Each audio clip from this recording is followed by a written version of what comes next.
প্রিয় শিক্ষার্থীরা, আজকে অনলাইন ক্লাসে সকলকে স্বাগত জানাচ্ছি। আজকে যে টপিকস নিয়ে আলোচনা করব অষ্টম শ্রেণীর গণিত নিয়ে। এই পর্বে 4 থাকছে হচ্ছে সংক্ষিপ্ত প্রশ্ন 8-এর ঘ এবং ম নম্বর, এই দুইটা সমাধান করার চেষ্টা করব।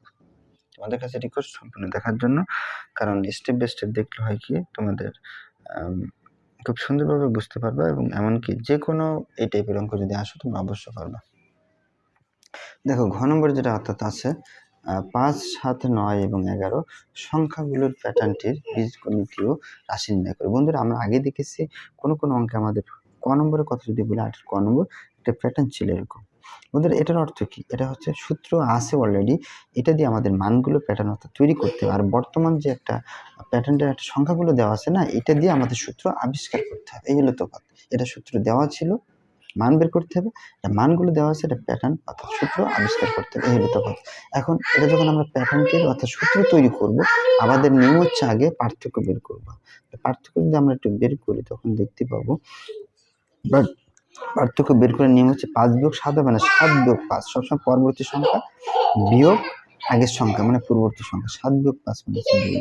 এটা যদি বিয়োগ করি 9 বিয়োগ 7 2, 11 বিয়োগ 9 তার মানে 2। তাহলে প্রতি পদের পার্থক্য 2 না? তাহলে আমরা আগে এরকম লিখবো, লিখে নেব 5। দেখো তো 5 সমান সমান কি লেখা যায়? আমরা সূত্র যখন তৈরি করবো, আমাদের শর্টকাট নিয়ম হচ্ছে পার্থক্য যে মান আছে না, সবসময় আগে লিখলাম, এর সাথে গুণ দিবা, দেওয়ার পরে স্বাভাবিক সংখ্যা 1 থেকে শুরু করবা। স্বাভাবিক সংখ্যা আমরা জানি 1 থেকে শুরু হয়, প্রথমে 1। এবার এর সাথে এমন কিছু যোগ বিয়োগ দিব যে সংখ্যা অর্থাৎ 5 মিলবে। আমি যদি এখানে যোগ লিখি, 2 1 কত হয়? 2। এর সাথে যদি আমি 3 যোগ করি, দেখো তো মিলছে। এই যে ব্র্যাকেট দিলাম, অনেকে সাধারণত যোগ বিয়োগের কিন্তু সাধারণত হয় না। 2 গুণ 1 লিখলাম, ব্র্যাকেট ক্লোজ, যোগ দিয়ে 3, কত হয়েছে বলো তো? 5। তাহলে আমি কি লিখছি? 2 গুণ 1 যোগ 3। এই যে ক্যালকুলেটরে তোমাদের সামনে লিখে রাখছি, এটা হয়েছে। ওকে, তাহলে আগে বলছি তোমাদের ক্যালকুলেটরে তোমরা কি করবা, নিজ নিজ অবস্থান থেকে করবা, আর দেখবা যে সংখ্যাটা উঠাচ্ছ ডিসপ্লেতে অর্থাৎ ক্যালকুলেটরে উঠছে কিনা একটু দেখবা। অনেক সময় কিন্তু তোমরা অন্য মনস্ক থেকে যাও, কারণ তোমরা এখন ছোট। তাহলে এটা কিন্তু মিলছে। এখন 7 নিব, 5 কিন্তু করা শেষ। 7 দিয়ে আমরা একটু জাজ করে দেখি তো কি লিখবো। সেম ভাবে বন্ধুরা যেটা বলছিলাম, পার্থক্যটা আগে লিখবো। পার্থক্য 2, এই 2 লিখলাম। আর স্বাভাবিক সংখ্যা আগে ছিল 1, 1-এর পরের সংখ্যা কত হবে তোমরা নিশ্চয়ই জানো, 2। এর সাথে যোগ হবে কত? 3। দেখো তো মিলছে না? 2 দুনে 4, 3 যোগ করলে 7 মিলছে। এবার 9 আসো, তাহলে সেম ভাবে কি লিখবা? পার্থক্য 2। প্রথম লিখছিলাম 1, পরে 2, পরে হবে এখন 3। এখন যোগ হবে কত? 3। দেখো মিলছে? 3 দুনে 6, আর 3 যোগ করলে 9 মিলছে। এবার 11 সংখ্যা যেহেতু আছে, আমরা লিখবো পার্থক্য 2। প্রথম দেখো 1 2 3, এবার হবে 4 যোগ 3। দেখো তো 4 দুনে 8 আর 3 11, মিলছে? মিলছে।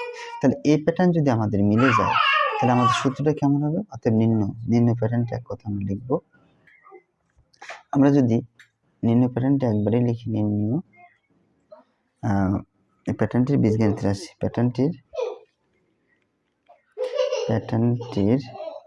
কি রাশি? বীজগণিত রাশি, বীজগণিতীয়, এটাকে বলা হয় বীজগণিতের রাশি টাইপের আর কি রাশি। বন্ধুরা, এখানে পার্থক্য কত করেছিল দেখো তো? সব জায়গায় 2 করেছিল, তার মানে আগে হবে 2। এই স্বাভাবিক সংখ্যা 1 2 3 4 এগুলো পরিবর্তনশীল না, এগুলোর পরিবর্তে আমি একটা চলক ধরে নেব, বা x ধরে নেবো, না ক ধরে নেবো। যে পাটিগণিত আমি ক ধরে নেব, ক। এই সব চিহ্ন কি মাঝখানে যোগ, এই যোগ লিখলাম। এখন পরবর্তী সংখ্যা 3 না, যে কোনো একটা মান লিখব। এই তাহলে এর কিন্তু সূত্র আমার শেষ হয়ে গেছে। আবার বলছি, প্রথম পার্থক্য লিখবা 2, এবার 1 2 3 স্বাভাবিক সংখ্যার পরিবর্তে না লিখে আমি ক বের করবো। অর্থাৎ কি বের করবো বলো তো?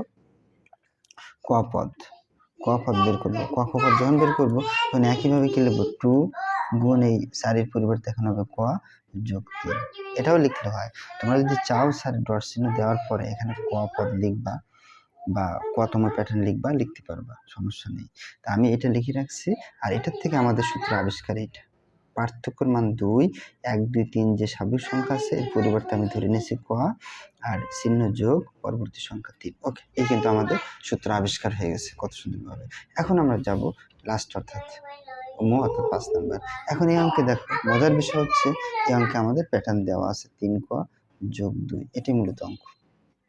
এখন বলছে 55তম পদ, 55, তাহলে আমরা এখানে লিখব 55তম পদ শুধুমাত্র এই কয়ের পরিবর্তে মানে কয় রিপ্লেসে আমি এখানে 55 লিখব, হ্যাঁ? যোগ 2 লিখব। এখন কের কাজ? ক্যালকুলেটরের কাজ। 3 5 15 অর্থাৎ 165 যোগ 2 তার মানে হচ্ছে 167, এই হচ্ছে উত্তর। এখন আমরা একটু ক্যালকুলেশন করব ক্যালকুলেটর ডিভাইসে। দেখি তোমাদের একটু দেখি। 3 গুণ 55 এভাবে লিখবা ব্র্যাকেটে 3 গুণ 55,